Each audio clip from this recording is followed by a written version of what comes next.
बोल रहे थे आप चलो इनको होने दो। चलो सर बोलिए। नहीं देखो शुरू आप रोल हिंदी में बोलिए। हिंदी में नहीं। हमारे नेता कल राहुल जी ने जो भाषण किया था, जो स्टेटमेंट किया था, वो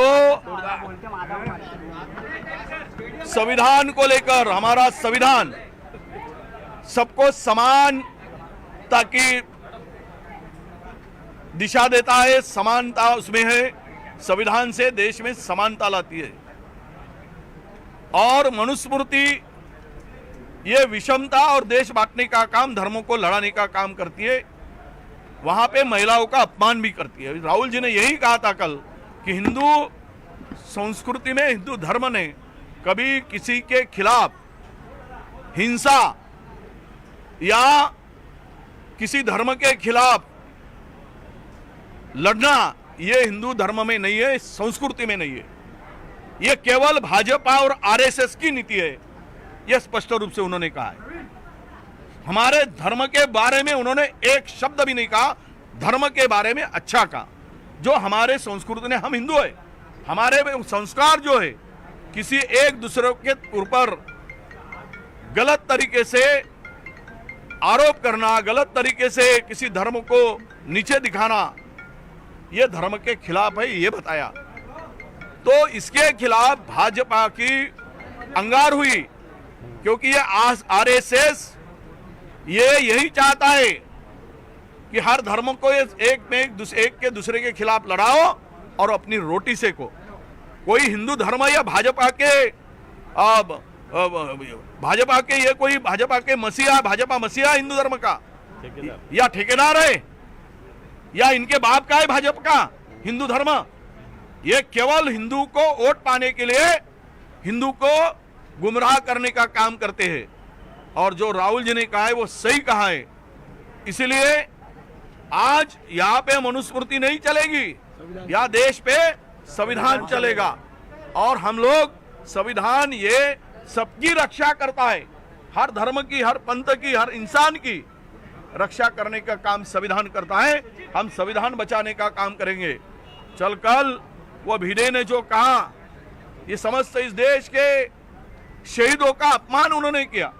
जो लैंग्वेज में, जिस भाषा में बात किया, ये मनोहर भिड़े उर्फ देशद्रोही, राष्ट्रद्रोही है। ये देश कुलकर्णी नाम बदलकर ये हमेशा इस देश के समाज सुधारकों का या देश के स्वाभिमान जो है, हमारे बड़े बड़े समाज, हमारे नेता है, उनके बारे में बात करता है। कभी महात्मा ज्योतिबा फुले के खिलाफ में बात करता है, इनके खेत के आम खाने से लड़का होता है ऐसी बात करता है। ऐसा बेवकूफ इंसान आज जो गुमराह कर रहा है और ऐसी बातें कर रहा है कि आजादी हमें जो मिली उस बारे में उन्होंने जो स्टेटमेंट किया, पूरे हिंदुस्तान का अपमान किया। क्योंकि जब हिंदुस्तान आजाद हो रहा था तब भिड़े के विचारों के लोग अंग्रेज के तलवे चाट रहे थे। यह कोई छुपा हुआ नहीं है। उनको इसीलिए हिंदुस्तान आजाद नहीं चाहिए था। जो बात कर रहे हैं तो हम उसका भी निषेध करते हैं, वो भी बात हम रखेंगे। पर सवाल यही आता है कि राहुल जी ने जो कहा, वो हिंदू धर्म की संस्कृति को लेकर जो बात कही, हिंदू धर्म में जो लिखा है उसकी बात कही, तो भाजपा वाले जो आज उनको ये दिमाग तिलमला गए, वो मिर्ची लगी, तो ये मिर्ची लगी करके वैसे आंदोलन के लिए वो बैठे।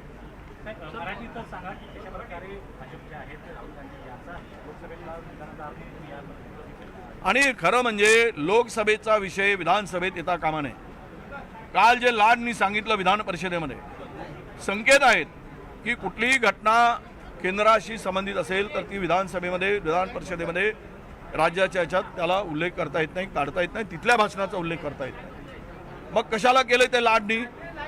त्यावेळेस स्वाभाविक आहे की आमचे दानवे साहेबांचा त्या नियमाला, कायद्याला धरून त्याचा विरोध होता आणि त्याचा उद्रेक झाला।